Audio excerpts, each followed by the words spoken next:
Brews and Banter. Hey, Frank. Hey, Roman, how are you?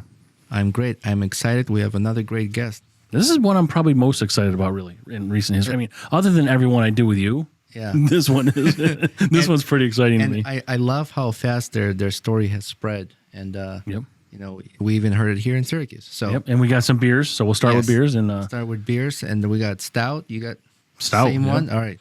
And we're going to introduce Grant. So I apologize because I'm not sure how to pronounce your last name. That's right. It's Majors. Okay, Majors. perfect. Well, I didn't. I know. That's what I figured it was, but I don't know if it was like Maggers or some other.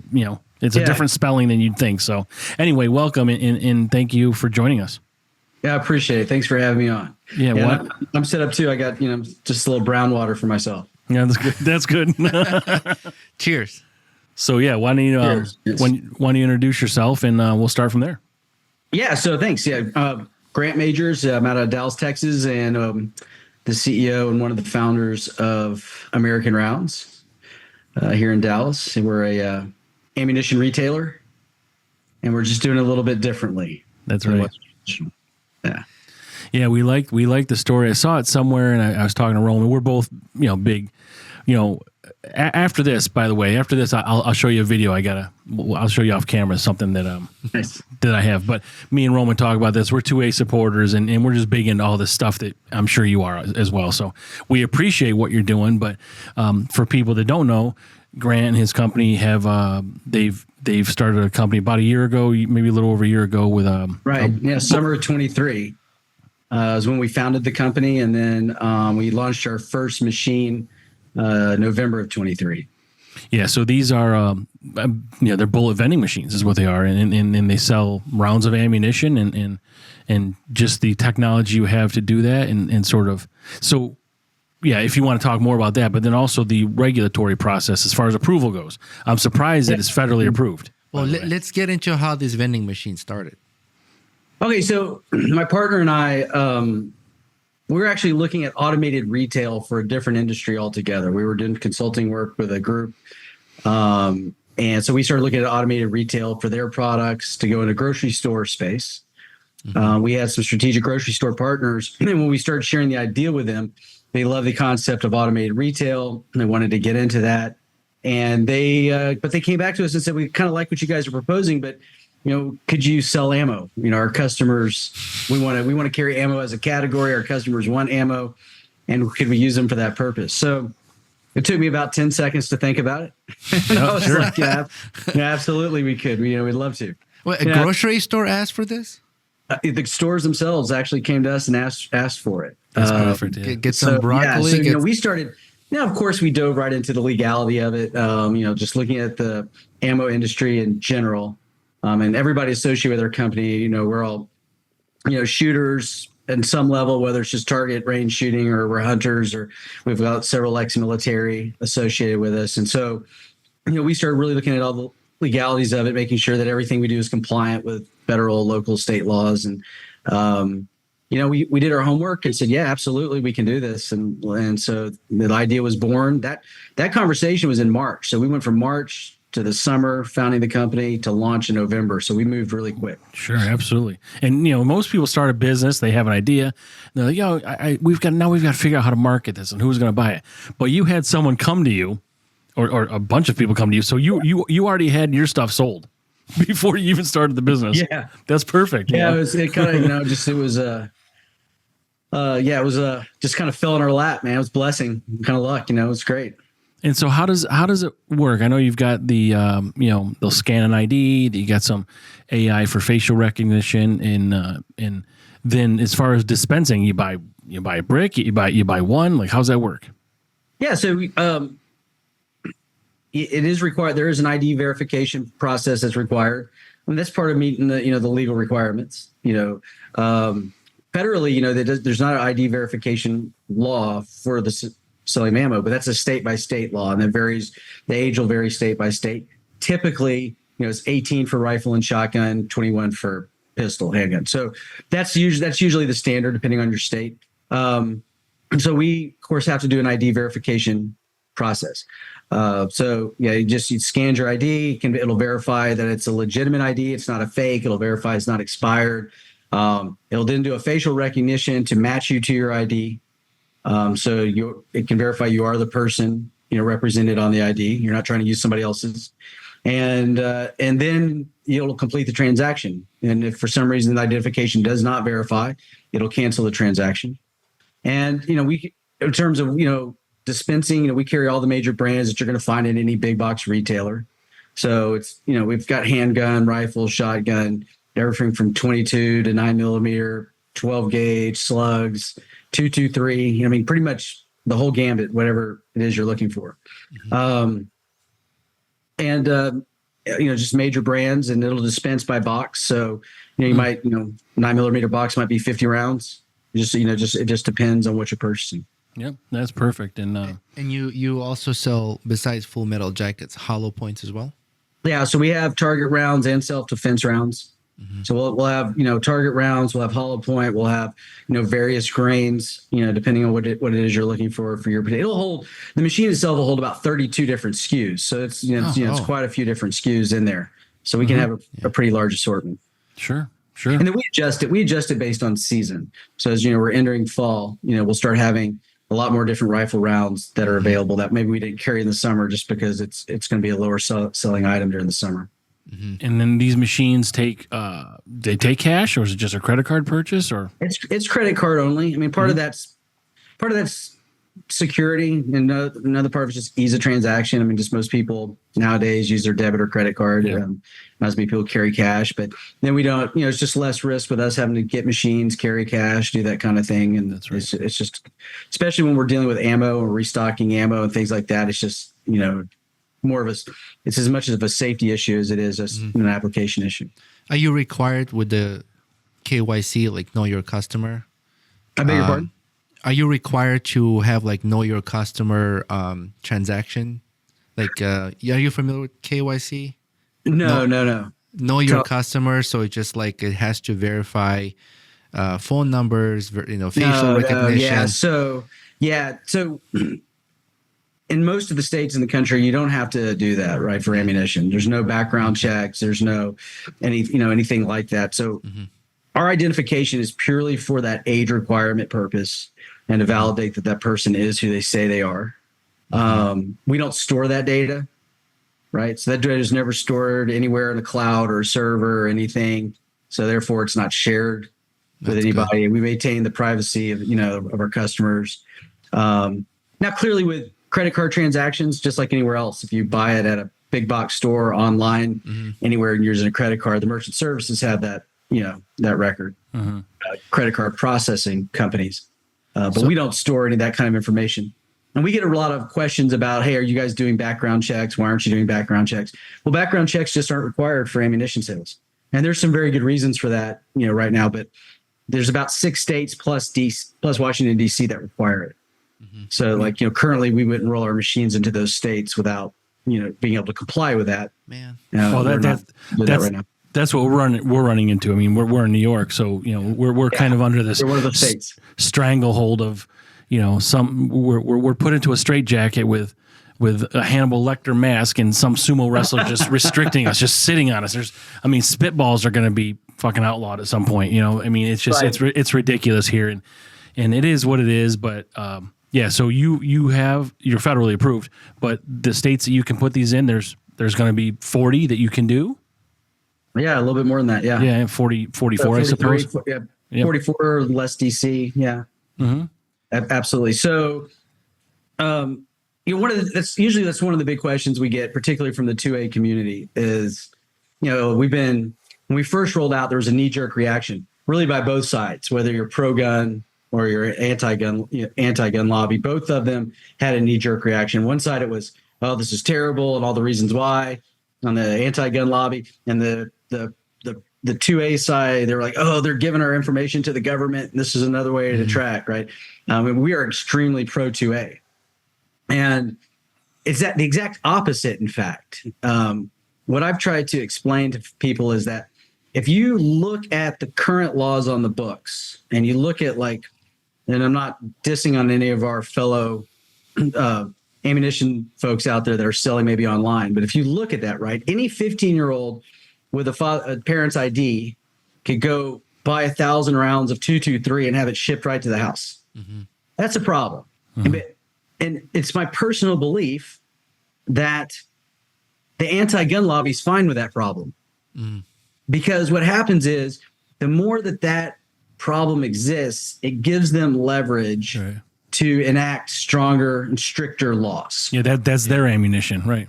That's their ammunition. Right. So what we've done is we've created a system that always complies with the state, federal, and local laws, right? And that way, we're taking that leverage away. Now, and in all honesty, let's be honest, the average school shooting that's occurred in this country, the average age is about 17. Okay, so those people can't buy from our machines. In fact, we went above the requirement and set our age limit at 21, regardless of round. So, we're trying to take away that leverage and give the power back to the responsible, gun owner, because and I think everybody really, when you're a responsible gun owner, that's what you want to see. Nobody wants to see the tragedies, and we feel like we'll be able to reduce tragedy by going about this direction.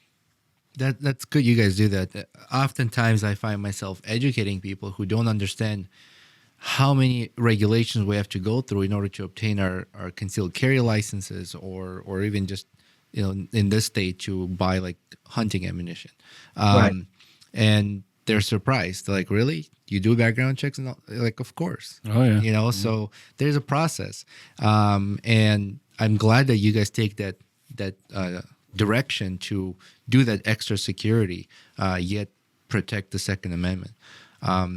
And these machines are amazing. Did you guys find a company that specifically developed these machines for you, or they existed, you just modifying them for the ammunition? Are these like Dixie Narco kind of machines you see out there for sodas? We've got a couple of different manufacturers that we work with.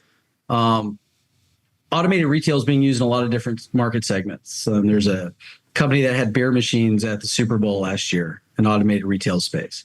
There are AI bartenders machines out there that are being developed and being used. There was one recently at Ranger Stadium.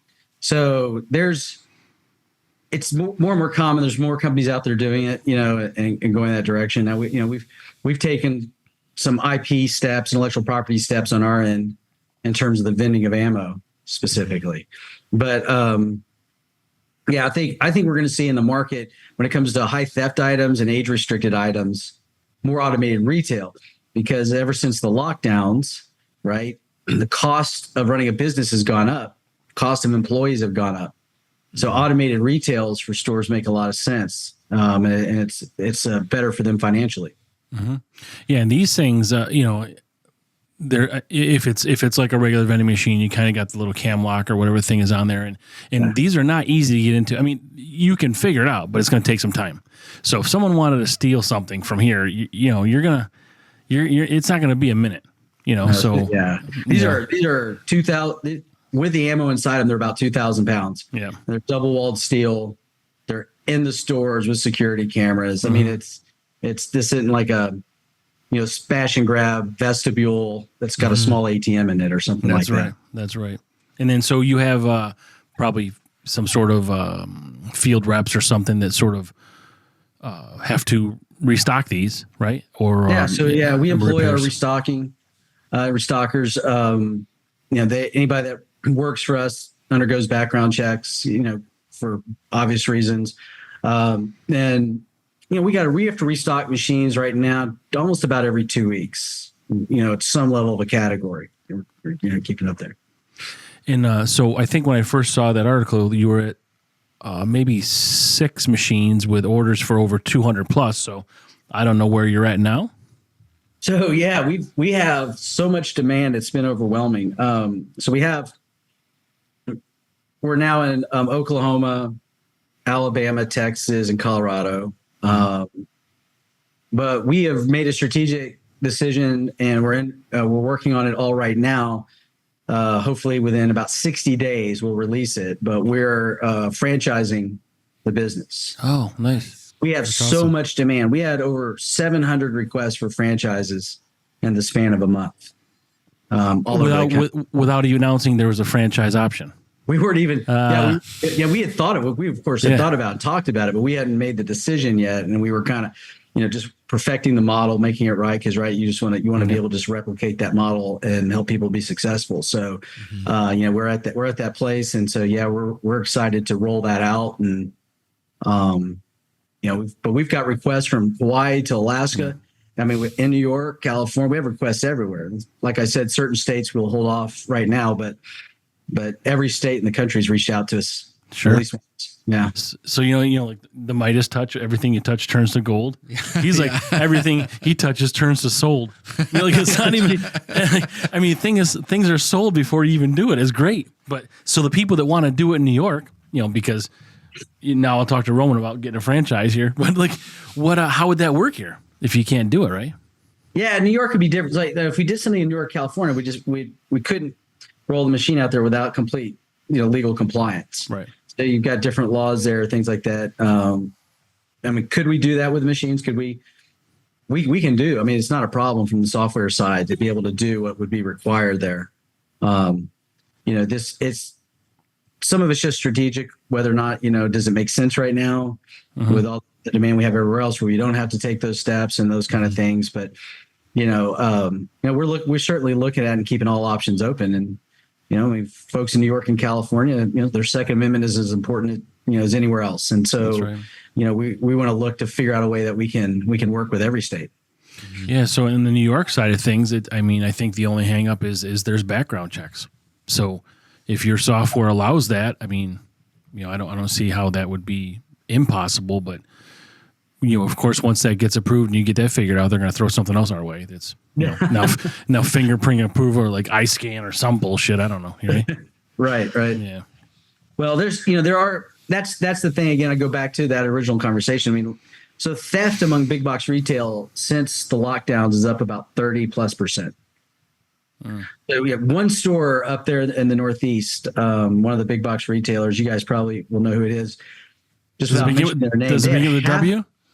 It wasn't a W, but they had half a million rounds stolen in 1 year from one location. Wow. Okay. So the rise in off the shelf theft of ammo has just gone through the roof. I mean, it's just astronomical. So, and we've added 8 million plus new first time gun owners, firearm owners since the lockdowns. Mm-hmm. So that's just an enormous people that never have, owned or been registered for a weapon before that now are. Yeah. So the ammunition demand's gone up and, theft has gone up. And so we look at all these things and then we look at the availability that's online that, every child has this in their hand and could order ammo theoretically, and we got to go back, I think, as a 2A community and say, okay, are we digging ourselves a hole that the anti-gun lobby is going to use against us, and we don't even know it? We're digging our own grave and we don't even know it. So let's get compliant with the laws that are on the books within the states we're in. Let's get compliant. Let's do it by the book and take that leverage away. Mm-hmm. And we just feel like we've got a system that does that. I've been buying ammo since I'm 51 now. Been buying ammo on my own since I was 18. I've never been carded one time. Nobody's ever asked for an ID one time in my entire life. Mm-hmm. So, which is supposed to be a part of the law here. That's right. Well, it's supposed to be a part of the law in a lot of places. I but think it was. For us, it's not. It was like that here before. Then it got to like, do you have your so if you're buying a pistol rounds, they asked you for to see your consent. Now your permit, yeah. And now it moved to the background checks. Right. So there's like more and more hoops to go through. Well, sorry to interrupt you, but on our permit here, we also had to get an endorsement for a semi-automatic rifle. Mm-hmm. So you cannot buy or even a rifle or anything unless that's on your pistol permit that's semi-automatic. Mm-hmm. Right. So consider this for a minute. So if they were to enact a federal level background check for ammunition purchases, you're looking at 250 or so million background checks a year. Now, Dick's Sporting Goods has already gotten rid of ammo. Mm-hmm. Walmart's divested 2,000 or so of their 4,500 stores and are planning on continuing to divest the category. If you're other big box retailers, so your Academies, your Cabela's, your Shields, these type of, typical outdoorsman stores, if they start having to do background checks for every ammo purchase, you'll have a line out the door. And they don't have the staff to keep up with that. It would overwhelm the system. And at that point, these stores are going to have to get rid of the category because they're not going to be able to afford to maintain that. So we can use technology to get compliant with the process of the laws that are already on the books. And then let's do that legit. We'll reduce tragedy and then, take that leverage away. Then I think as a 2A community, we got to start looking at it that way. Mm-hmm. Yeah. And with 100% honesty, that was part of our problem whenever we had obtained pistol permits. It was an 18 to 24 month wait. And I think part of that is by design. They want people to sort of get hung up in the system, and then they're hoping people just say, fuck it, I don't want it anymore. 100%. Yeah. And that's, I mean, it's illegal, but it's bullshit. It really, it just. Inconvenience creates less desire. And people are more for convenience and ease of use. And, that's why we put so much information on social media and cell phones. It's like, we give away so much privacy because it's convenient and easy. And I think it's like, that's the concept. Make it difficult, they'll lose interest. But when the lockdown happened, like you said, over 8 million new applications were submitted for handguns. Yeah. And that demand skyrocketed. You said ammo was huge demand. And how are you set up with ammunition manufacturers to be able to deliver that? Yeah, so we're subject to the same issues that any other retailer is going to be subject to when it comes to ammunition supply. But we've got multiple suppliers that we work with, for ammunition. We're not zeroed in with one. We've got about 4 right now that we work with. One might be short on one, the other ones will have it, and we just kind of balance that. We try to prepare for it. There's rumor that there's going to be some, raw material shortages soon.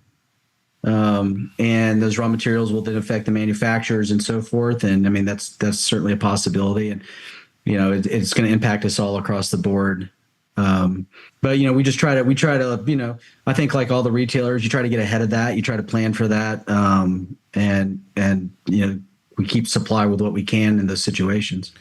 Yeah. So with the working capital, if you can afford to carry that inventory, then that sort of helps buffer, that. But I know 2 or 3 years ago when there was an ammo shortage, I guess the rumor was, I don't know how to confirm it, but it was that the government kind of has these ammo purchases in place, and then they make, like selling stock, they make all of a sudden a call order, and then everybody's got to supply all their shit to those people, and then people like us are ass out, right?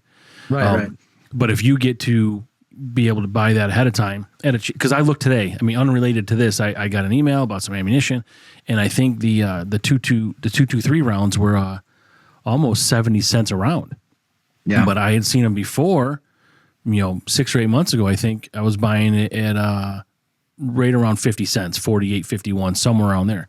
So I don't know if that's related to what you're talking about. And I know reloading is an issue. People can't get primers and all these things. So it's really a restriction. And specifically I talk about New York because that's where we are and that's where we're, being strangled. But I don't know if you're seeing that on your end as well. Yeah, we have not run into any, when we first launched there were shortages, right? So we were pretty kind of restricted on those first few machines we put out there. And partly that was because of the time of year we hit the market, right? Hunting seasons were in full swing and, stores were stocked. And so we had some limitations. Now kind of rolling into this season where we're much more prepared now and just in terms of upping the machines. But currently with our current suppliers, we're okay. And, we're not seeing any shortages. Now in terms of price, I mean, that thing swings with the market and we're going to have those, we're going to have those moments like anyone else. We try to stay plus or minus 5% of any of the big retailers. So if you go into a Walmart or an Academy or somewhere like that, we ought to be plus or minus 5%. The nice thing is if someone walks in and says, hey man, you guys are 20% higher than what I'm seeing, all they got to do is let us know. because we can digitally change our price on any machine at any location at any time. That was one of my questions: how you kind of price adjust when that happens. So the market fluctuates. It's a commodity like buying oil or propane or something. It's going to go up and down. You may buy it at a price that's lower than what it's currently selling at, but if you upcharge it, you make a little more money. It is what it is, right? But you have it to sell, and this is it's a convenience that you offer, so people have to pay a premium for that. One of the things that strikes me has been funny in this experience is, and I think it just kind of raised in my head because since you guys are in New York, we've gotten a lot of knee-jerk reaction to the fact that our machines are in grocery stores, right? And so they're always like, you shouldn't be selling bullets where mom's buying bread and milk and eggs and whatnot. I don't care if you put them in a nursery, to be honest with you. Like, the nursery kids aren't going to grab it. I don't give a shit. It's like, it makes me laugh because I grew up here in Texas. I mean, pretty much every rural grocery store across Texas, it's sold ammo or is selling ammo at some point. It's really not that uncommon, and it's not uncommon in rural towns. And that's been one of the things that we've gotten. But look, it's like it's one of those things like, hey, why buy? You don't have to buy 1,000 rounds at one time. If as 2A supporters and we're worried about the anti-gun lobby and they're watching people bulk buying ammo at 1,000 or 5,000 rounds at a time, they're just pick up a box. You're going to the store. You're spending a couple $100 on groceries anyway. What's another $20 for a box? And by the time you do that, you're well stocked for season. You're well stocked for when you want to go to the range. I mean, all that, and it's simple and easy. But yeah, that was kind of one of the big pushbacks we got was the grocery stores, and I kind of found that humorous because they really just don't know the market when they push back like that. Well, it's part of essentials. You pick up your bread, milk, eggs, and ammo. Oh, absolutely. Well, and people that don't do that, I mean, it's fine. It's fine that they don't. I mean, we don't judge if you don't want to do it, but I do judge people that say that I shouldn't. I mean, it's really, don't tell me what I can do because I don't tell you what you can do. Exactly. Yeah, I've seen worse sold in grocery stores. So it's right. Well, here's an important part of the convenience of this. It's 8 million new gun owners. How many of them do you think will go to a range and practice and be familiar with the gun? In case of an emergency, they'll know where the actual gun is and remember how to use it. I always encourage new gun owners, spend time at the range, go out, shoot. I keep a little log notebook with my range bag. So when I go to a range, I keep a log, how many rounds I shot, what date it was, which gun, which caliber. And I think when people are using their guns more. So if I go buy some groceries, I'm like, I'm going to stop at the range really quick for 20 minutes or so and shoot a box of 50 rounds, right? Yeah. Picked up my groceries on my way home. I got time. I'll make my wife happy that I got home on time and still shot 50 rounds. You should never not practice. There's no reason not to practice. It's important. As a responsible gun owner, you should practice. You need to be familiar with the gun and you need to know how to use it, because when an emergency happens and you panic, you'll shoot yourself in the foot. Yeah, right. Yeah, if you're not comfortable and familiar with it, absolutely. And out of those 8 million, I'm willing to bet less than 20% went to the range. Right. Definitely went to the range more than once. Agreed. Maybe more than that went once, but not more than once. So I don't know how you're. I mean, there's two questions I have here unrelated. So I don't know how your permitting works or your regulatory approval, all these things. Are you limited to only selling in grocery stores, or can you put a machine at a range? Yeah, we can put them at a range. We've got requests in hardware stores. We've got requests in convenience stores. Mm-hmm. We've got requests, I've had requests even in a hair salon here in Texas at one point. I mean, we've had requests. We've had requests from everywhere. Now there's certain places we won't put them. Yeah. Right. And like I'm not interested. I'm not going to put them in liquor stores. I'm not going to put them in vape shops. I mean, we had a lot of requests for vape shops. Not going to put them there. We're not going to put them in certain places. But like the convenience store market, right now we have one group. They've got a chain of nearly 800 convenience stores. Mm-hmm. They want to roll out 100 and roughly around 120 stores just to start. Mm-hmm. Now we look at the convenience store market. we don't have the machines. If a convenience store is open 24 hours, and most of them aren't, but occasionally you find some that are, we have the machines actually programmed. They're only available during certain hours, right? Oh. So they will shut off by 11 o'clock. Oh, Now, man. because we don't want people, they're coming home from the bar, Yep. they've had too much to drink, they're fired up, they go get some ammo, or for whatever reason, their ID's not scanning right and they get mad and vandalize the machine. I mean, there's just all kinds of there's reasons not to do that. But we're definitely, but we have a lot of places that are, ready to roll out. I mean, all different types of businesses. And we've had a ton of range opportunities. Yeah, so you already have even non-overhead security guards built into the software of the system. How great is that? Right. It shuts down at a certain time. Yeah. So sorry, Roman. One other question I had was about your inventory control. I mean, you guys got to buy, and again, it's not background checked where you are, but you probably have some sort of DC, a distribution center or something somewhere, and that's got to be, again, for regulatory purposes. Maybe it's not where you are, but is there some sort of accounting you got to have about what you brought in versus what you sent out? I mean, other than business wise, I mean, like regulatory wise. Yeah. Well, for us, we don't really run into that issue, period, regulatory or otherwise, because all of our inventory is real time. So every time a box moves, we can see every machine at any given time of day, what's moving, what's up and down on inventory. And so we can order just in time inventory all the time. We see machines getting low on certain supply. We put in the order, we go and pick it up. We've got one of our distributors is local, which is nice. I mean, it's literally 5 minutes from where I live, and we can pick it up, get it to the location, install it, and it's done. So it doesn't require us to, have to warehouse a bunch of ammunition and keep a tight accounting on it. And all the accounting's automatic from what's in the machine. Now we are looking at some machine designs that allow us to carry some overstock in the machine and things like that. And we've got about 4 or 5 different designs to go into different type of markets. Not just the ones we're in now, that are going to be pretty fun and exciting when we're ready to roll those out. Nice. And you can buy in bulk then, so you're not restricted from if you get word or you see something, or based on whatever fucking happens in this election, right? If you want to buy a bulk order of 20,000 rounds of something, you can. I mean, how you house and store it, it's up to you, but you can. Yeah, we can. Well, we've worked out arrangements with some of our suppliers just to warehouse at their locations. Oh, so like a blanket PO type of thing. Yeah, so they've got, they're already holding it in their warehouse. So I see. We can just take the sectioned off as for us. We when we're ready to come pick it up, we issue payment and PO and payment. We go and grab it. We take it off, and it's sitting there inventoried for us. I love this. This is right in my wheelhouse. All this kind of stuff you're talking about. And we really streamlined it with our suppliers, to make it as efficient as possible. And that was always an issue when we first looked at the model. Okay, how are we going? How are we restocking? What's that going to look like? How are we going to, manage all that? And my partner, I jokingly call him Rain Man.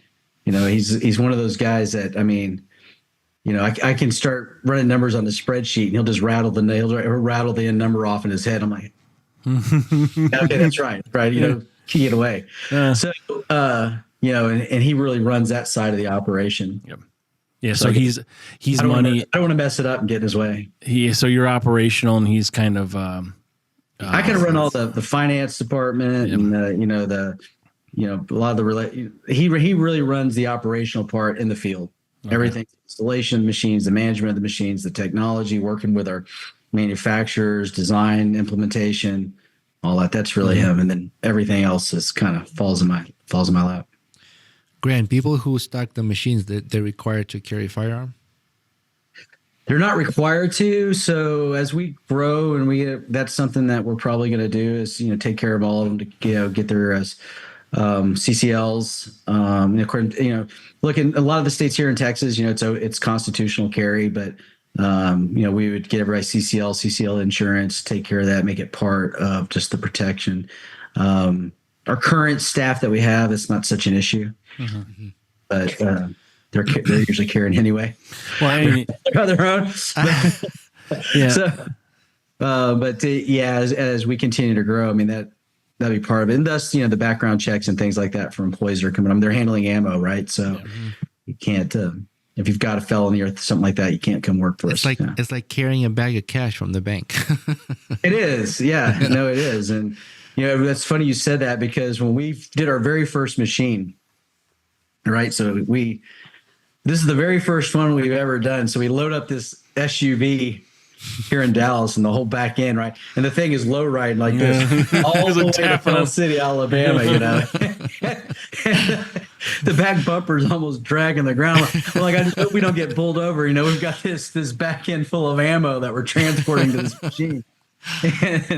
And we get out there and we're putting it on dollies and we're setting the machine and we're loading it in. And I was like, we're going from, parking lot to the store. I'm thinking, we're kind of vulnerable right now with all this right here. Yeah. So those are, kind of just the beginning growing pains and things you learn and figure out how to do better. And, but it's fun. It's been fun. Buy a used armor car. Like one of those things that's all you need. Something that locks up and have a zap handle, like someone that touches it fucking zap. Disguise the ammo, put them in beer cases. Yeah, hey, that's a good idea. Which is probably equally as dangerous in Texas, I suppose. Yeah. We've been documenting everything. We documented that first trip, and we're documenting it just for posterity's sake. And it's been fun. It's kind of fun looking back. What's really been fun is we're documenting the hate mail. Oh. Perfect. Yeah. I told them we're going to create our own hate mail scrapbook. That's right. Yeah. Have that. You got to keep those. Grant, when you make changes, you said you remotely can change prices and stuff in the machines, right? So when there are franchises that are open and you change in your, like, let's say we'll call it headquarters, right? When you change it there, does it change across all franchises as well, or the franchise has to make those changes? Yeah, so franchisees have their own portal that they can log in, manage their own inventory, manage their pricing. We set an MSRP on the pricing, and then we give them a range plus or minus that they can adjust based on their market or what they feel like they can. So if they've been in a market like, I'm sure New York, it's going to run a little bit higher than it is, say, in South Alabama, just on an average. So they can adjust that accordingly.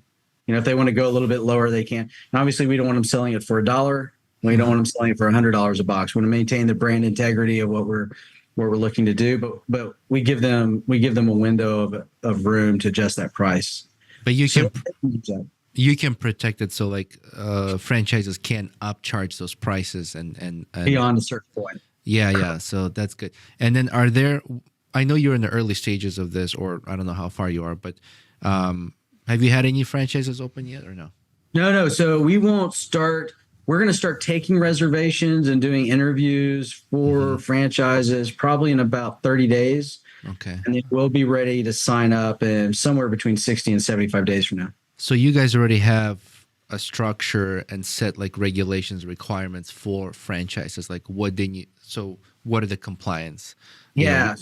All those documents are in process. Right. So you have to have your FTD, you got to have your operating agreements, you got to have your marketing stuff around a franchise. I mean, a franchise, in our former life and other space, my partner and we saw a lot of franchise, right? And the franchise documents, I mean, it's like this.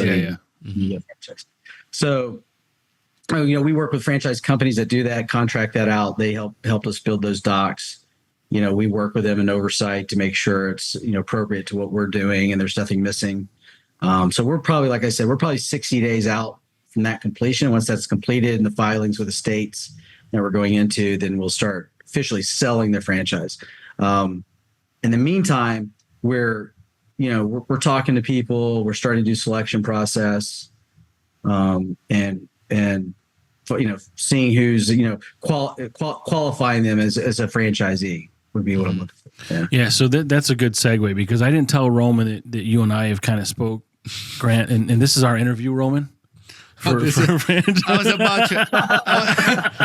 about to ask, like, so how do we submit? Well, we could talk offline for sure, but this is just obviously we talked about it. It's we support it, and I can't see how this is a bad idea, even for the people that don't like it. I mean, you're over secure. you're overprotected with the age limit. I mean, things are locked up. You got your internal software with your software security guard. All these things that prevent you from buying. Like, I don't understand what more can happen. That's a positive for both sides. Well, I appreciate you saying that. Thank you. So back in March or April, I was invited up to Washington, D.C., and I got to meet with 5 different congressman groups, 4 Republicans, 1 Democrat. All of them said they would get behind what we're doing. They just didn't see a downside, and I think that's really the key point is like, look, when we focus on getting compliant, the laws that we have on the books for ammunition are good. They're just not really followed. And if we get in line with those and we put the right structures in place, then there's no reason to go to these extreme levels that are always trying to get pushed through by the anti-gun lobby. And that was kind of the response I got from these various Congress groups. They were like, "Oh, I can get behind this. This makes sense." And I think that everybody, when you really kind of, regardless on the fence you're on, when I talk to them, when we get to the place of saying, "Okay, look, this is how ammunition is sold today, right? This is why the things are happening, or a big part of the reason. It's not the reason, but it's a big part of the reason. And, that minors can get a hold of it. It's, it's easy theft item. Online's is the easiest access of all. When we look at these kind of problems, I think as a 2A community, we have a responsibility in our own industry to our communities to make things as safe as possible for responsible gun ownership. And I don't think anybody disagrees with that. That's part of protecting the value of our Second Amendment. So let's, work together, use technology to create that. And then when I get pushback from folks on the 2A side, it makes me wonder, okay, what are we really afraid of here? Because we're playing into the hand that the anti-gun lobby wants us to do if we don't do these things. Yeah, sorry, Roman, I keep interrupting you probably. I don't know that it's I think more people don't understand why this is. I mean, first of all, it's a right. It's a constitutional right. Right. And you're trying to do it the right way. I mean, first of all, you're federally approved, so that's already done. But you're not trying to skirt something. You're not being shady about it. It's for me, I would see something like this being Jesus, what's it called? What the fuck is it called? Standard. Yeah, standard. See, thanks. That's why you're here. A standard for which maybe moves forward, and it could also ultimately be the way it's going to end up being for everybody. Well, you're moving with the technology, with advancement of technology, eliminates smash and grab, right?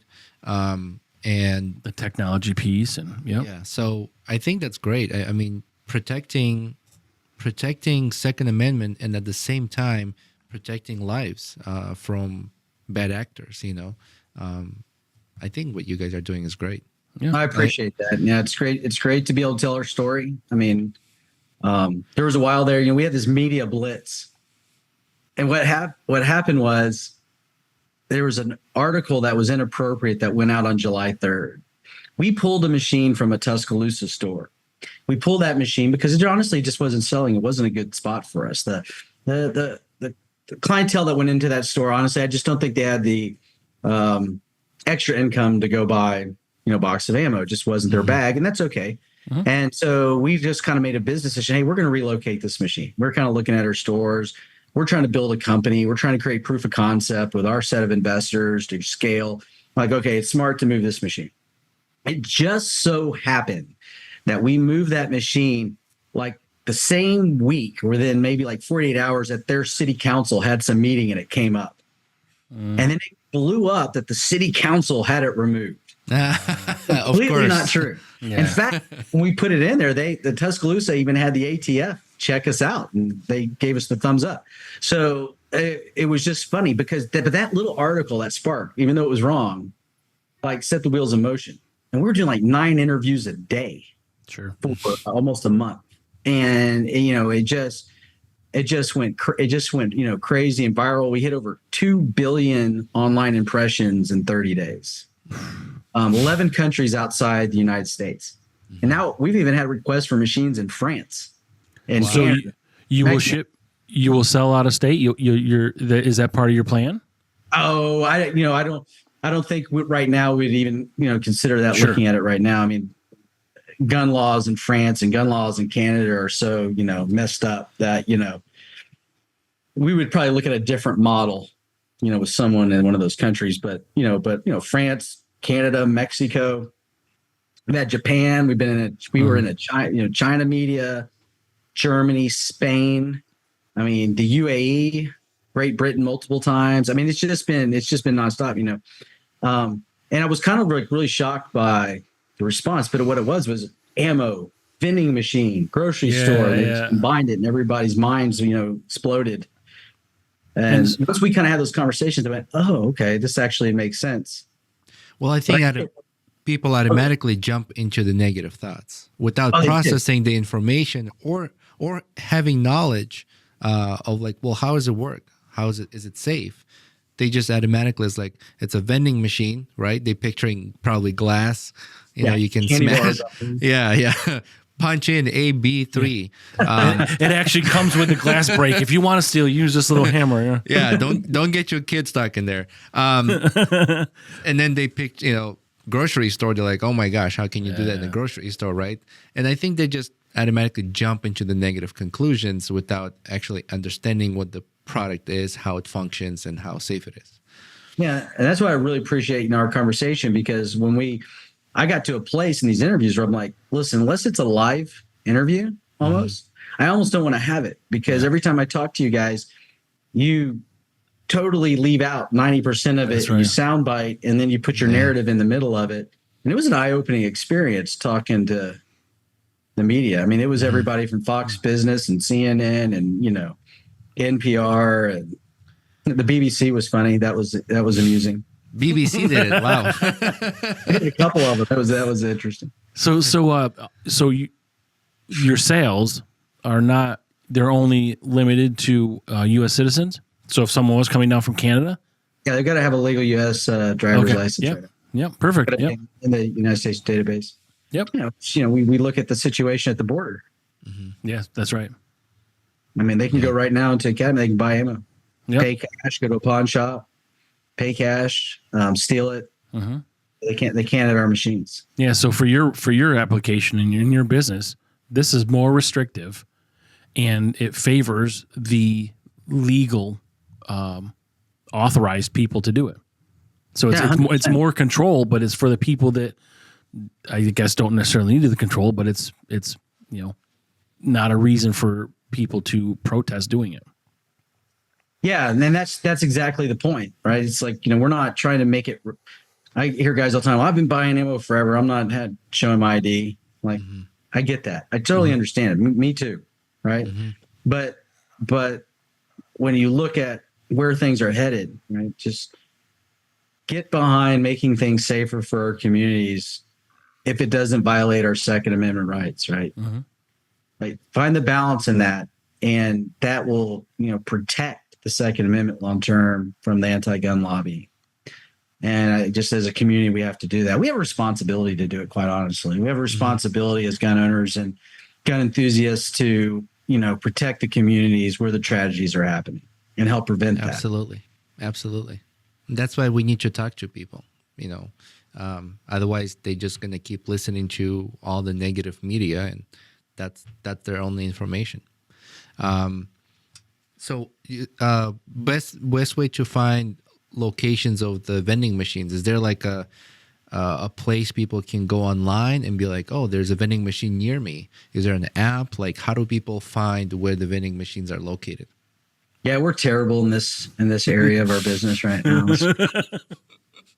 We're so busy and we're so small. AmericanRounds.com, right, is a list of a couple of them, and we haven't updated it.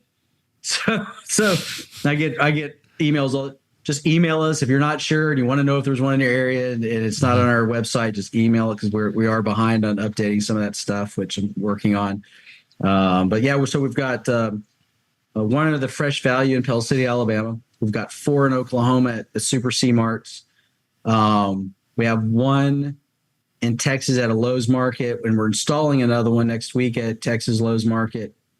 And then we're completing an installation in Buena Vista, Colorado. we ran into some Buena Vista sits down in a valley between some mountains, and everything. Our systems talk off cellular network. So when we got it installed, no one was really thinking, oh yeah, there's not hardly any cell network here. We've got to improve that. So we have some upgraded antennas and things like that to boost the signal and make that a better location. So that one got a little hamstrung just in the short term, but we're working that out. Hopefully with all those Elon's company there with all the satellites in space. SpaceLink. Yes. SpaceLink. Internet will be much easier access. You are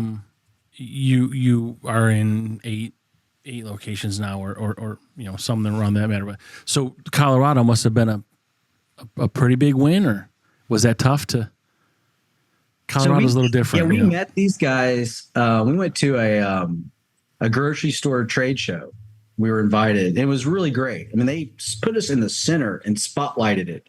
When you walked into the main hall, and it looked like the heavens had opened up and light shining down on the machine, hear the angels singing, it was one of those. It was great. I mean, we were really fortunate. They did such a great job for us. We walked out of there with just hundreds of contracts. Sure. And the group in Colorado was the very first one that inked a contract there. And so, we certainly want to take care of them. That Legree's is the name of that store. And that's the thing, the stores like Legree's and Lowe's and all these stores, man, they've been so great to work with. The staff supports it. The management supports it. So we're really fortunate. These stores have really, really supported what we're doing.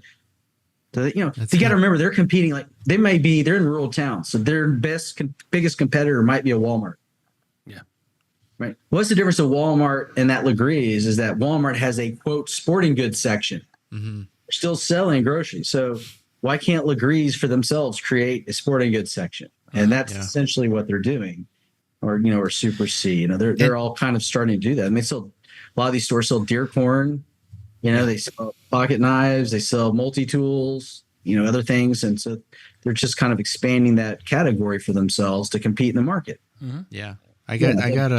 There's a locksmith business here where I go to get some locks and stuff like that. Rekeyed. They got a whole section of knives. It's like a weak spot. I'm always afraid to go there because I'm going to walk out with spending $200 on a knife. Go the other way. Yeah. But I'm a knife junkie too. If I walk by one, it's like, I kind of got that. Oh man. Yeah. I'm glad they're not selling Benchmade yet because I'd be. So it's, I was just thinking, you mentioned how some of these stores compete, and so that your ammo vending machines are like the chickens of Costco. They get these cheap chickens, right? Just so people rotisserie chickens, so people can come. The ones they lose money on, and they can spend more money on other product. So it's like, come get ammo here, but you can also get all these other things.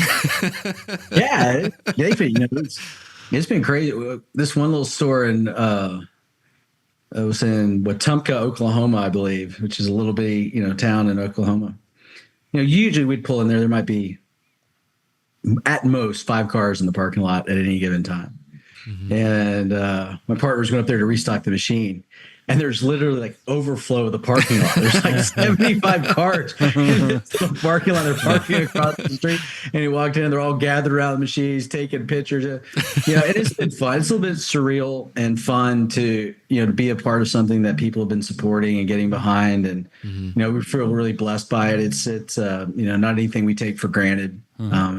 It's been a great experience. Well, I appreciate what you guys are doing. How you're protecting the Second Amendment at the same time you're complying with regulations and being safe and above and beyond what some of the stores are doing. And hopefully that's going to be the future, and they'll save more lives.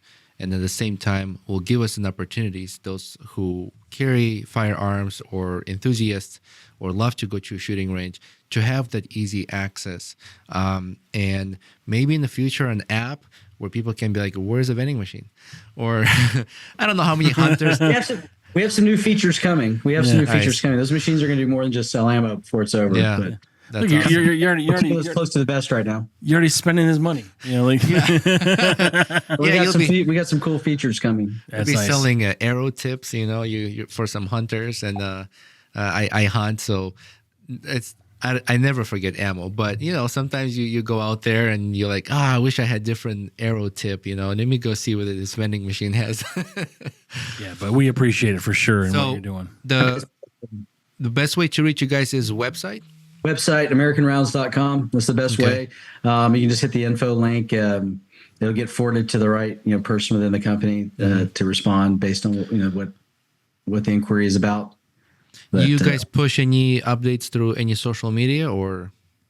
Yeah. So, I mean, we're on, all of them, Instagram, X, those are probably the two biggest we're on all the time. We've got some YouTube stuff. We've got some other things. Facebook basically banned us and kicked us off. They kind of, Zuckerberg kind of frowns on it. I'll do it on my personal page and all of a sudden I'll get, you're in Facebook jail for a week. Yeah. So I don't have to deal with that. But he's got his security who carries firearms, right? Yeah. So, it's what it is. But you can find us on social media. I mean, definitely follow us. We're always trying to put out some stuff.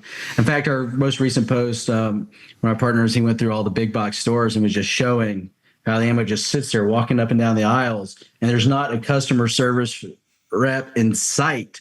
I mean, nowhere. And he's like, this is right now. This is why you're seeing the theft and the shrinkage in these stores. I mean, you're just walking around, which is safer, and we're always trying to come up with creative ways to get the point across. But thank you guys. So did you submit our application? We're doing it. It's a verbal application. So, okay. But we appreciate what you're doing. We certainly, Grand appreciate Major, your time as well. Thank you so much for your time. Thank you for what you're doing, and I hope your company grows and protects Second Amendment rights and protects people's lives as well. Yeah, I appreciate you guys. I look forward to following your podcast more in the future too. Thank you. To know you're there. Appreciate it. Thank you so much. Hey, Hopheads, Frank here. And Roman. Welcome to Brews and Banter, the podcast where we sip and spill the funniest stories over a cold one. We're not just brewing laughs and comedy. We also discuss life stories and current events in every episode. Follow the frolic on our socials, where we brew up more than just banter. Check out linktree/BrewsNBanter for all the goods. And guess what? We've got a VIP section. Join our Patreon for exclusive content, behind-the-scenes brew secrets, and maybe even a blooper reel or two. Subscribe, laugh, and unlock the full Brews and Banter experience. Because life is too short for bad beer and boring stories. Cheers.